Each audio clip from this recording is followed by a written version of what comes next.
Senator Ludlam. Thanks, Mr. Acting Deputy President. It gives me, as a number of my colleagues have remarked, no pleasure whatsoever to rise and speak in opposition to this bill. And I want to just briefly reflect, as many of us have, on the circumstances that brought us here. In 2010, new Prime Minister Gillard delivered a speech on the question of boat arrivals and expressed the need to protect our way of life, and that thereby buying into this entirely disingenuous conflation of two completely distinct issues, that of asylum seekers, refugees, people fleeing war, violence, ethnic cleansing in our region or in other parts of the world, and border protection, as though these were somehow the same issue. The conflation of those two issues was very effectively developed and deployed by former Prime Minister John Howard, former Immigration Minister Philip Ruddock. It's been extraordinary listening to contributions from the other side over the last 24 hours, celebrating the fact that we're back, that we were right, and that we're here again. The Prime Minister, Gillard in this case, went on to say, "I understand the anxiety in the community around boat arrivals. And it's on this foundation, the notion that refugees are a threat to our way of life, and that the anxiety around them is therefore justified, should even be talked up, encouraged." All subsequent Labor and Coalition discussion on this policy has rested. The ALP has completely accepted the toxic and inaccurate premise of the debate set by the Coalition, and the premise goes virtually unchallenged within the public pronouncements of the major parties, and it's been left to the Greens to make what seems to us so obvious, to put that case into the public record. The ethical thing for the new Prime Minister to have done would have been to show leadership on the issue, and actually I think that's what former Prime Minister Rudd and his front bench had attempted to do in the moves that they made when they came to power, to formally and legislatively reject the Pacific solution that was in place. Prime Minister Gillard could have continued down that course, and she didn't. By validating people's fear of this, as some Coalition MPs have spoken, this tsunami of illegal arrivals, this flood of people, queue jumpers, we heard the phrase again, the speaker just before me. By validating that fear, Labor has, I think, fallen into the trap predicated on an assumption that not only does the Australian public not know any better, but also that we can't know any better. It preaches to a base, and I think completely wrong, understanding of Australian culture and of the Australian tradition of the fair go. I think it sells us all short. Fair go is giving everyone their chance. I'm going to ignore you, Senator McDonald, lest I say something that I will regret. Order. Senators on my left are reminded that senators have the right to be heard in silence. So the proclamations and the policies from the ALP and the Coalition suggest that they believe a solution is something that frightens asylum seekers away from Australia. We've heard a great deal from both sides of the chamber on that premise in the last few days. The problem being that people flee their homelands, that the processes for application abroad are painfully and dangerously slow, if they exist at all, that other countries are ruthlessly cruel to refugees, and that the heads of the smuggler rings take advantage of a ready supply of desperate people to fleece them of their savings and offer them a cramped spot on a voyage that might kill them. Until the major parties publicly accept this entire picture and not just one convenient element of it, there won't be any solution. So we've always opposed Labor's Malaysia solution because it's a people-dumping proposal. Put quite simply, it's a live people trade of 800 asylum seekers who were to be made an example of, to rot behind barbed wire effectively forever, as an example to other people who might be seeking to make the voyage, for 4,000 people in exchange who had already been accepted as refugees, living freely but not particularly welcome in Malaysia. And in August 2001, as senators know, that scheme, that disastrous people-dumping scheme, was rejected by the High Court in a case brought by David Mann of the Refugee and Immigration Law Centre.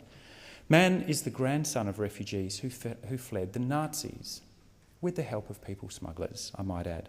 And to him, the notion that people could reach Australian waters to claim asylum and then be sent to a third country in which the human rights are, on the balance of evidence, in very serious danger, was morally and legally repulsive, and fortunately the High Court agreed.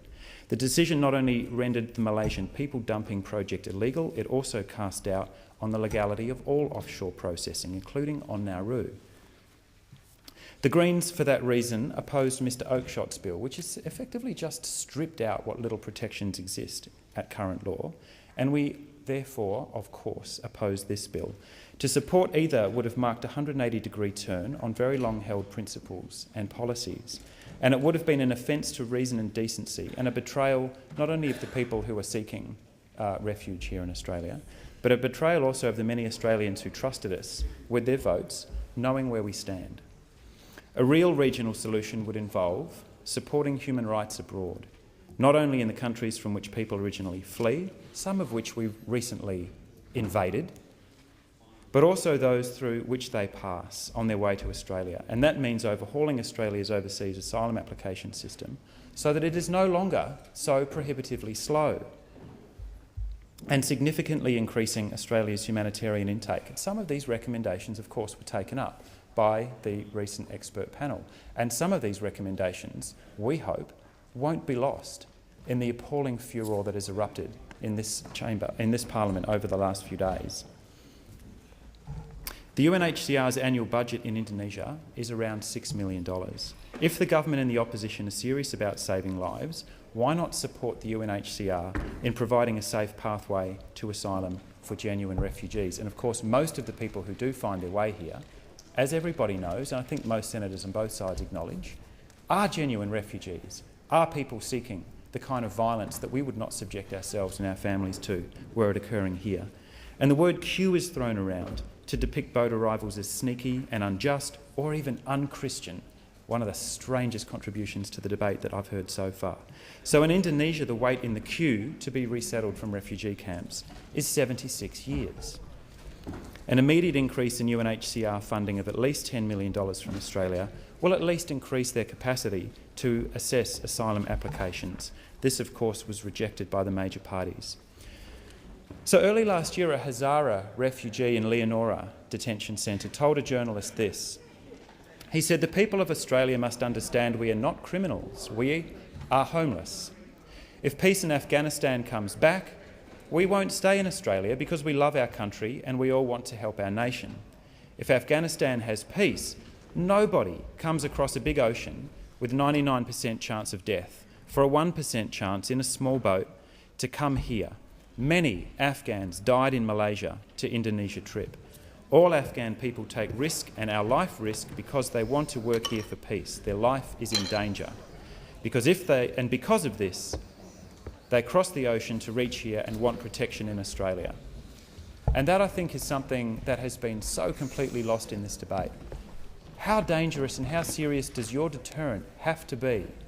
And I realise now, addressing the majority of this chamber, if you want to break the business model, so-called, of the people smugglers, you need to be scarier than drowning, you need to be scarier than war, ethnic cleansing, torture. You need to be more of a deterrent than the things that these people are justifiably fleeing from. And we all know that that simply won't happen. These processes that are combined with the oppressive and dangerous conditions in Sri Lanka, in Pakistan, in Afghanistan, Iran, Iraq and other states from which people who arrive here seeking refuge, they provide the customers for this so-called business model of the people smugglers. And instead of making the alternative more accessible so that people don't climb onto these vessels in the first place, the major party's approach is to make the smuggler's path undesirable by making the destination scarier than war and ethnic cleansing and torture and systematic rape and violence that these people are fleeing. The major parties believe a successful policy is one that makes refugees believe that they are better off facing repression in Iran, violence in Afghanistan or persecution in Malaysia than they are by reaching Australia's waters by boat. We have reached a point that this is how Labor and the Coalition define success, and history, I believe, will see it differently.